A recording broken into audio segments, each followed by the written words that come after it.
Can you imagine taking a plastic hammer, hitting an engine 3 times, and then determining whether the engine is good or bad? That's really what's going to happen to a lot of Toyota engines. Hey, it's Tim, Pickup Plus SV Talk. A little bit more to that story, but that's essentially the hammer test that Toyota has developed to determine whether these engines are good or they're bad.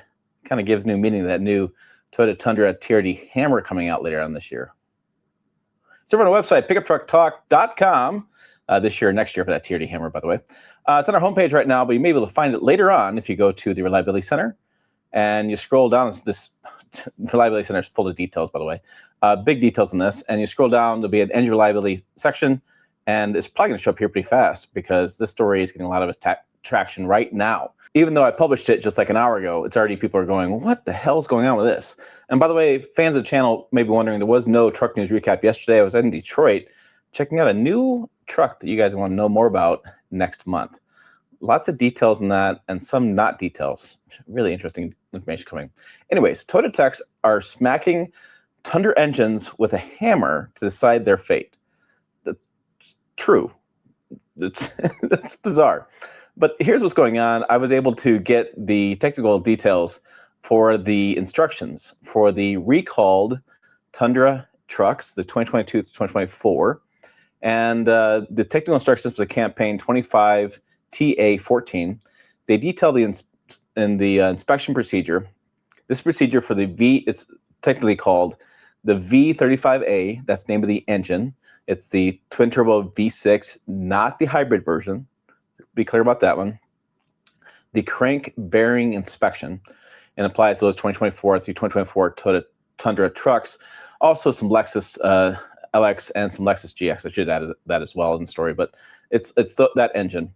And so if you have been following this drama on the story, covering it for several years since it came out, they first recalled 100,000, then they added some more to that as they found more examples, the engine failing. They made some changes to the cam housing and to the number one main bearing. They figured the robustness of the number one main bearing. They checked on a bench testing with the supplier. As long as the number one main bearing lasts and has no problem with the debris in the engine, shouldn't have any problem overall with the engine. That's the story. What I find interesting is I did a video just last week, I think it was, on the Chevy Silverado, and they have some machine debris in one of their situations as well. So machine debris is the word of the 2020s. It's the new terminology. Schwarf is the technical term. It's been around for decades now. It's something I've learned in my career. But so that is the story on the V35A twin turbo V6 issues. Yes, there really is a hammer test. This is a photo of them, or if you're listening to this as a podcast, put this as a podcast as well. There is a photo of, in the instructions, that talks about using a hammer and to tap it 3 times, and it'll tell you whether the engine's bad or good. It really does exist. So the instructions are a little more scientific than the headline makes it sound. I took a little bit on the headline. But before the inspection, here's how it works out. Technicians change engine oil. So we'll make sure we have a fresh batch of engine oil. Make sure to kind of take away all the variables. They bring the engine to specified temperature. They warm it up. Then they let it cool down to the exact temperature. They remove the accessory belts. They position the crankshaft at a prescribed position. And then an accelerometer is then mounted directly to the crankshaft bolt, and that's connected to Toyota's inspection software. So they put an accelerometer on the crankshaft bolt, and they connect it to the software. I have a picture of that piece of equipment as well. The technician then uses a plastic hammer to strike the crankshaft pulley at the specified location. Toyota software even judges the quality of the hit. It can tell the technician whether the hit was, quote, good, quote, too weak, quote, too strong, or that the technician accidentally hit it twice, like twice. So it actually, the software will be like, no, you screwed it up, do it again. Hey, knock it off, do it right. And so it actually does do this. It's really actually fascinating. And so for the actual inspection, the crankshaft pulley is struck at the 3 o'clock position. So it requires 3 acceptable measurements. So it's like Dorothy, you gotta click your heels 3 times. You hit it 3 times, and then the computer will say whether the engine is good or bad based on that test. But stay with me here, because it gets even more interesting. So this is the accelerometer. You see a cable connected to this. That cable is connected to the computer the technician is using. So strike it 3 times. The software makes a call. The software basically has 2 answers. Answer is okay, the engine assembly replacement is not required, or replace, the engine assembly needs replaced. Okay, so pass or fail. That's it after the 3 strikes. So this should take about an hour and a half is what I've seen in technical as far as the job pays. About an hour and a half an hour to change the oil, hour and a half to do all this kind of work until you're done. Or it's 14 hours of labor that the dealership gets to bill to replace the engine. So 16 and a half, depending on how you look it up, as far as the dealership pays. The dealership tech actually gets to be able to bill.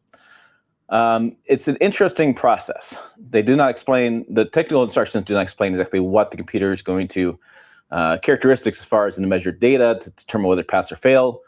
I'm not going to guess. It's going to say, okay, or replace. Now, they do make clear it's a controlled impact.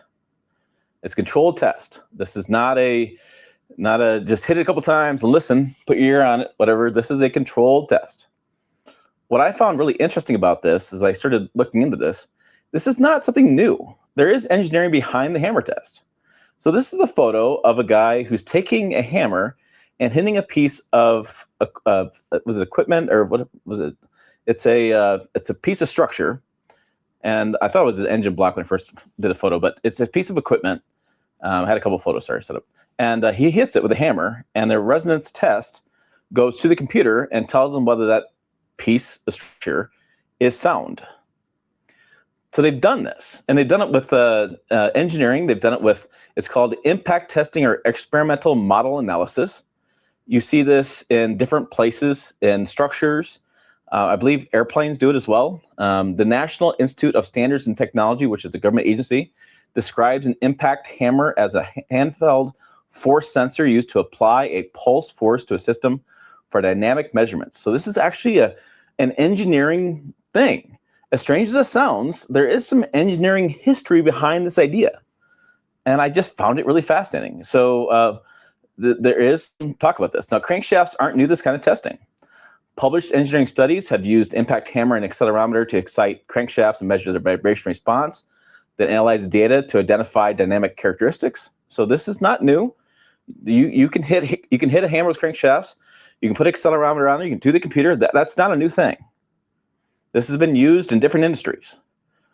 What makes Toyota's procedure testing unique is that it's done at dealership inspection level. So the test itself, the accelerometer on the crankshaft bolt hitting the crankshaft with the rubber, with the plastic hammer, is not unique. First time I've ever heard of it. This is news to me.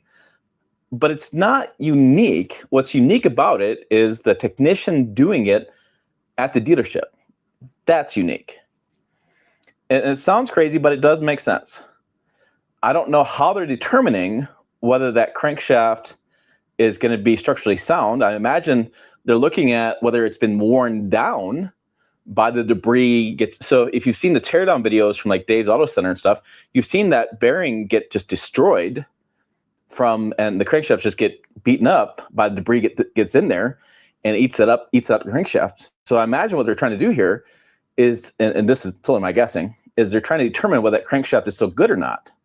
It's what they're really trying to determine, and using that sound waves to see how structurally sound that crankshaft is without having to tear it all apart and look at it. And even then, when you look at it, looking at it doesn't do a whole lot. You got to put it on, you got to have it analyzed and have it all sorts of stuff done to it. So they're just trying to determine whether it's a good crankshaft or not. And so I think it's interesting. Now, calling it the hammer test makes the whole thing sound a little ridiculous. It does. But I definitely suspect that's what people are going to call it, right? You go to a dealership, they can be like, are you going to do the V35A Crank Bearing? But no. They're going to be like, hey, have you done the hammer test on this yet? That's what people are going to call this thing, right? Toyota controls the oil, temperature, crankshaft position, accessory belts, hammer location, even the strength of the strike. They do, they put it all together, and they have a solid engineering test for this. And the technician, like I said, isn't listening for a bad engine. He's actually doing the controlled impact to figure out whether that crankshaft is a crank bearing. What is the official term for that? One more time again. The crank bearing inspection, whether the crank is good or not. He's doing that. Still, I have to imagine that this test is going to make some interesting conversations at the Toyota service counters, right? It's got to make some interesting conversations between the service center counter people and the owners walking in the door, who are going to want to see the test results, which probably won't tell them anything. The test results are going to say, okay or fail. That's all it's going to say. And the proprietary information about how it failed and how it passed is going to be in the computer locked away, because lawyers want access to that, and they're going to, whatever. They're not going to get access to that so much. But it's really interesting. And I have to think that at some point, it's going to come down to technicians are going to get faster at this. This test can be completed quicker, right? Because you get better at your job. And they can start knocking these out. Now, there was a 9-phase rollout I saw of different VIN numbers and stuff, but I'm sure people start getting recall notices in the mail to come to the dealership. You get a free oil change, basically. You get the engine's going to work on for an hour and a half or so. Take the things off, hit it 3 times, hook it up, whatever, and there you go. Pass or fail. I don't know. I found it really interesting. What do you guys? Is this interesting? Do you buy it? Do you not buy it? What do you guys think of this? I just kind of, again, pretty interesting stuff. More interesting stuff, check it out over here on the channel. Website down below as well, pickuptrucktalk.com. As always, thanks for watching. I will see you down the road.